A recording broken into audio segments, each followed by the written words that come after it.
ನಿಮ್ಮ ಹಳೆಯ ಒಡವೆನ ಅಧಿಕ ಬೆಲೆಗೆ ಮಾರಬೇಕೆ? ಅಟಿಕಾಗೆ ಕಾಲ್ ಮಾಡಿ 8880 ಅಟ್ಟಿಕಾ ಗೋಲ್ಡ್ ಕಂಪನಿ.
ಮಗಳೆಂಬ ಮಮಕಾರ ಇಲ್ಲದ ಕಟುಕಿ ತಾಯಿ ಎಲ್ಲಿದ್ಲು ಗೊತ್ತಾ? ಹಾಗಾದ್ರೆ ಇಷ್ಟು ದಿನ ಎಲ್ಲಿ ಅಡಗಿ ಕೂತಿದ್ಲು ಈಕೆ?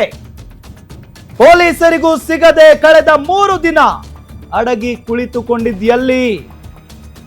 ಹೆತ್ತ ಮಗುವನ್ನ ಕೊಂದು ಪರಾರಿಯಾಗಿ ಎಲ್ಲಿ ತಲೆಮರೆಸಿಕೊಂಡಿದ್ಲು ಈ ಪಾಪಿ ತಾಯಿ? ಗ್ಯಾರಂಟಿ ನ್ಯೂಸ್ ನಲ್ಲಿ ರಣ ಭಯಂಕರಿ ಪ್ರಿಯಾಂಕಾಳ ಸ್ಫೋಟಕ ಸತ್ಯ. ಮಗಳು ಅನ್ನೋದು ಆ ಪ್ರೀತಿಯ ಮಮಕಾರ ಇಲ್ದೇನೆ ಆಕೆಯನ್ನ ಕೊಂದು ತಲೆ ತಪ್ಪಿಸ್ಕೊಂಡು ಓಡಾಡ್ತಾ ಇದ್ಲು ಈ ತಾಯಿ. ಇಷ್ಟು ದಿನಗಳಾದ ನಂತರ ಈಗ ಪೊಲೀಸರ ಬಲೆಗೆ ಬಿದ್ದಿರೋದು. ಹೆತ್ತ ಮಗುವನ್ನ ಕೊಂದು ತಲೆ ತಪ್ಪಿಸ್ಕೊಂಡು ಓಡಾಡ್ತಾ ಇದ್ಲು ಈಕೆ.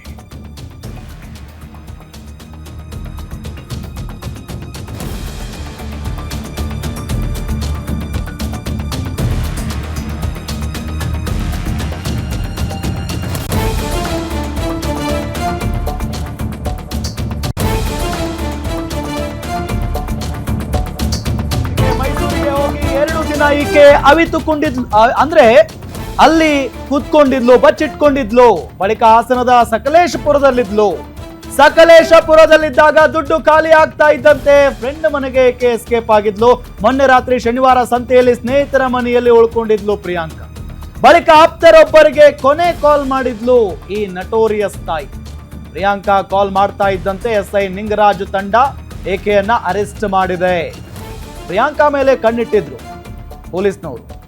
ಮೊದಲಿಗೆ ಮೈಸೂರಿಗೆ ಹೋಗಿ 2 ದಿನ ಅವಿತುಕೊಂಡಿದ್ದು ಈ ಪ್ರಿಯಾಂಕಾ. ಬಳಿಕ ಹಾಸನದ ಸಕಲೇಶಪುರಕ್ಕೆ ಬಂದು 3 ದಿನ ಅಲ್ಲಿ ಬಚ್ಚಿಟ್ಕೊಂಡಿದ್ರು. ಅದಾದ ನಂತರ ಸಕಲೇಶಪುರದಲ್ಲಿದ್ದಾಗ ದುಡ್ಡು ಖಾಲಿ ಆಗುತ್ತೆ. ದುಡ್ಡು ಖಾಲಿ ಆಗ್ತಾ ಇದ್ದಂತೆ ಫ್ರೆಂಡ್ಗೆ ಕಾಲ್ ಮಾಡ್ತಾರೆ.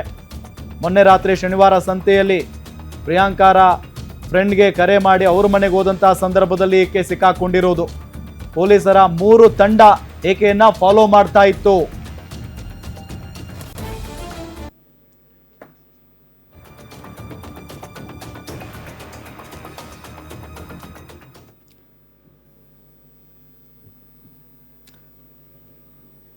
ಯಾವುದೇ ನೋವಿಲ್ದೆ ಅಳುಕಿಲ್ದೆ ಅದ್ರ ಬಗ್ಗೆ ಮಾತಾಡೋಕ್ಕೆ ಈಗ ಮಾರ್ಚ್ 25ಕ್ಕೆ ಕೇಸನ್ನು ದಾಖಲಿಸ್ಕೊಳ್ತಾರೆ ಪೊಲೀಸರು. ಸ್ಥಳ ಮಹರ್ಜರು ಮಾಡೋದು, CCTV ಫುಟೇಜ್ ಕಲೆಕ್ಟ್ ಮಾಡೋದು ಎಲ್ಲದರಲ್ಲೂ ಲೇಟ್ ಮಾಡಿದ್ದಾರೆ. ಸಾಕ್ಷ್ಯ ನಾಶ ಮಾಡೋದಕ್ಕೆ ಎಷ್ಟು ಟೈಮ್ ಕೊಡಬೇಕೋ ಅಷ್ಟು ಟೈಮ್ ಕೊಟ್ಟಿದ್ದಾರೆ. ಅರ್ಧ ಸಾಕ್ಷ್ಯ ನಾಶ ಆಗಿದೆ. ವಿಲ್ಲಾದಲ್ಲಿ ಆರೋಪಿಗಳು ವಾಸವಿದ್ದಂತಹ ಮನೆಯಲ್ಲಿ ಪ್ರಮುಖ ಸಾಕ್ಷಿಗಳು ಲೈಕ್ ಮಗುವಿನ ಬಟ್ಟೆ, ಆರೋಪಿಗಳ ಬಟ್ಟೆ, ಮಲಗ್ತಾ ಇದ್ದಂತಹ ಜಾಗದ ಸ್ಯಾಂಪಲ್ಲು, ಮನೆಯೆಲ್ಲ ಸಂಪೂರ್ಣ ಕ್ಲೀನ್ ಮಾಡಿದ್ಮೇಲೆ ಸ್ಯಾಂಪಲ್ ಕಲೆಕ್ಟ್ ಮಾಡಿದ್ದಾರೆ.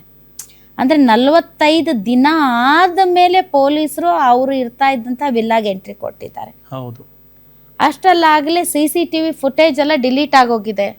ಮನೆಗೆ ಅವತ್ತು ಎಂಟ್ರಿ ಕೊಡೋದು, ಎಕ್ಸಿಟ್ ಆಗೋದು ನಾವು ಭಾಳ ಈ ಸೋಷಿಯಲ್ ಮೀಡಿಯಾದಲ್ಲಿ ಇತ್ತೀಚೆಗೆ ಒಂದು ಕೇಸ್ ನೋಡಿದ್ವಿ. ತಾಯಿ ಮಗುನ ಎತ್ಕೊಂಡು ಒಳಗೋಗೋದು, ಎತ್ಕೊಂಡು ಹೊರಗಡೆ ಬರೋದು, ಅದರಲ್ಲಿ ತಲೆ ಜೋತಾಡ್ತಾ ಇರೋದು, ಸತ್ತೋದ ಮಗುವನ್ನ ಸುಮ್ಮನೆ ನಾಟಕ ಮಾಡಿ ಕೊಂದು ನನ್ನ ಮಗಳು ಸತ್ತೋದ್ಲು ಅಂತ ಹೇಳಿ ನಾಟಕ ಮಾಡೋದು, ಮಗುವನ್ನ ಎತ್ಕೊಂಡು ಹೋಗೋ ರೀತಿಯಲ್ಲೇ ಮಗು ಸತ್ತೋಗಿದೆ ಅನ್ನೋದನ್ನ ಪೊಲೀಸರು ಕಂಡಿಡಿದ್ರು. ಹಂಗೆ ಈ ಒಂದು ವಿಲ್ಲಾಗೆ ಎಂಟ್ರಿ ಆಗೋದು, ಎಕ್ಸಿಟ್ ಆಗೋದು, ಮಗು ಸತ್ತೋಗಿದೆ ಅಂತಂದ್ರೆ ಕತ್ಗಿತ್ ಹಿಂಗ್ ಜೊತಾಡ್ತಾ ಇರುತ್ತೆ, ಯಾವುದೇ ಚಲನವಲನ ಇರೋದಿಲ್ಲ. ಆ CCTV ಫುಟೇಜ್ ಎಲ್ಲ ಗೊತ್ತಾಗತ್ತೆ ಈಸಿಯಾಗಿ. ಬಟ್ ಆ CCTV ಫುಟೇಜ್ ಬ್ಯಾಕಪ್ ಹೊಂದಿರದೇ ಇರುವಂತ CCTV ಫುಟೇಜ್ ಅದು ಸಿಗ್ಲೇ ಇಲ್ಲ ಅವ್ರ ಕೈಗೆ. ಅಂದ್ರೆ ಸಾಕ್ಷ್ಯ ನಾಶಕ್ಕೆ ಎಷ್ಟು ಟೈಮ್ ಬೇಕೋ ಅಷ್ಟು ಟೈಮ್ ಕೊಟ್ಟಿದ್ದಾರೆ ಪೊಲೀಸರು. ಹೌದಲ್ವಾ? ಪ್ರವೀಣ್ ಅವ್ರು ಇದಾರ ಲೈನಲ್ಲಿ? ಎಸ್ ಪ್ರವೀಣ್ ಅವರೇ, ಈ ಫುಟೇಜ್ಗಳೆಲ್ಲ ಸಿಕ್ಕಿದಾವ? ಅವರು ಯಾವುದೋ ಶಾಪಿಂಗ್ ಮಾಲ್ಗೆ ಹೋಗಿದ್ರಂತೆ, ಅದಾದ್ಮೇಲೆ ಇನ್ನೆಲ್ಲೋ ಕಾಫಿ ಡೇಗೆ ಹೋಗಿದ್ರಂತೆ, ಅದಾದ್ಮೇಲೆ ಮನೆಗೆ ಬಂದ್ರಂತೆ, ಅಲ್ಲೆಲ್ಲ ಇರಬೇಕಲ್ಲ CCTV ಫುಟೇಜು? ಮೇಡಮ್, ಪೊಲೀಸರು ಅದ್ರ ಬಗ್ಗೆ ನನ್ನ ಹತ್ರ ಏನು ಡಿಸ್ಕಷನ್ಸ್ ಮಾಡಿಲ್ಲ ಮೇಡಮ್. ಅದ್ರ ಬಗ್ಗೆ ಇನ್ವೆಸ್ಟಿಗೇಷನ್ ತನಿಖೆ ನಡೆಯುವಾಗ ನಿಮ್ ಹೆಲ್ಪ್ ಬೇಕಿದ್ರೆ ಕರಿತೀವಿ. ಬಟ್ ಈ ನೀವ್ ಕೇಳ್ತಾರ ಕ್ವೆಶನ್ಸ್ ಗಳು ಯಾವ್ದಕ್ಕೂ ಆನ್ಸರ್ ಇಲ್ಲ ಮೇಡಮ್. ಮೋಸ್ಟ್ಲಿ ನಾಳೆ ಸಿಗುತ್ತೆ ಅಂತೆ. ನಾಳೆವರೆಗೂ ವೇಟ್ ಮಾಡೋಣ ತಡ್ರಿ ಪ್ರವೀಣ್, ನಾಳೆ ಮಾತಾಡೋಣ. ನಾಳೆ ಮತ್ತೆ ಮಾತಾಡೋಣ ನಾವು. ನಾಳೆ ಪೊಲೀಸರು ಮಾತಾಡ್ಲಿ, ಅವ್ರು ಏನು ಹೇಳ್ತಾರೆ. ಯಾಕಂದ್ರೆ ನಾವು ಇವೆಲ್ಲವೂ ಕೂಡ ನಮ್ಗೆ ಬಂದಿರುವಂಥ ವರದಿಗಳು, ಇದರಲ್ಲಿ ಎಷ್ಟು ಸರಿ ಇದೆ, ಎಷ್ಟು ಸರಿ ಇಲ್ಲ, ಅಥವಾ ಈಕೆ ಪಾತ್ರ ಎಷ್ಟಿದೆ, ಎಷ್ಟಿಲ್ಲ, ಇದು ಏನಾಗಿದೆ, ಮಗು ಸಾವಿಗೆ ನಿಜವಾದ ಕಾರಣ ಆಲ್ರೆಡಿ FSL ರಿಪೋರ್ಟಲ್ಲಿ ಇದೆ. ಬಟ್ ಮಾಡಿದ್ಯಾರು, ಹೆಂಗೆ ಮಾಡಿದ್ರು, ಇದೆಲ್ಲ ನಾಳೆ ಗೊತ್ತಾಗುತ್ತೆ. ಗೊತ್ತಾದ್ಮೇಲೆ ಮಾತಾಡೋಣ. ಥ್ಯಾಂಕ್ ಯು ವೆರಿ ಮಚ್ ಪಾಪ, ತಾವು ಇಷ್ಟೊತ್ತು ಕಾರ್ಯಕ್ರಮದಲ್ಲಿ ಭಾಗವಹಿಸಿದ್ರಿ. Thanks a lot. ಒಂದು ಬ್ರೇಕ್ ತಗೊಳ್ತೀವಿ. ಬ್ರೇಕ್ನ ನಂತರ ಪೊಲೀಸರು ತಮ್ಮನ್ನು ತಾವೇ ಆತ್ಮಾವಲೋಕನ ಮಾಡ್ಕೊಳ್ಬೇಕು, ಹಿರಿಯ ಅಧಿಕಾರಿಗಳು. ಯಾಕೆಂದರೆ ಪೊಲೀಸ್ ವ್ಯವಸ್ಥೆ ಮೇಲೆ ನಂಬಿಕೆ ಇರಬೇಕು. ಅಂದರೆ ಈ ಕೇಸಲ್ಲಿ ಯಾಕೆ ತಡ ಆಯಿತು, ಯಾಕೆ ತಡವಾಗಿ ಬೆಳಕಿಗೆ ಬಂತು, ಯಾಕೆ ನಿರ್ಲಕ್ಷ್ಯ ಮಾಡಿದರು, ಇಷ್ಟು ದಿನ ಬೇಕಾಯ್ತು 2.5 ತಿಂಗಳು, ಯಾವುದಕ್ಕೋಸ್ಕರ 2.5 ತಿಂಗಳು ವೇಟ್ ಮಾಡಿದ್ರಿ.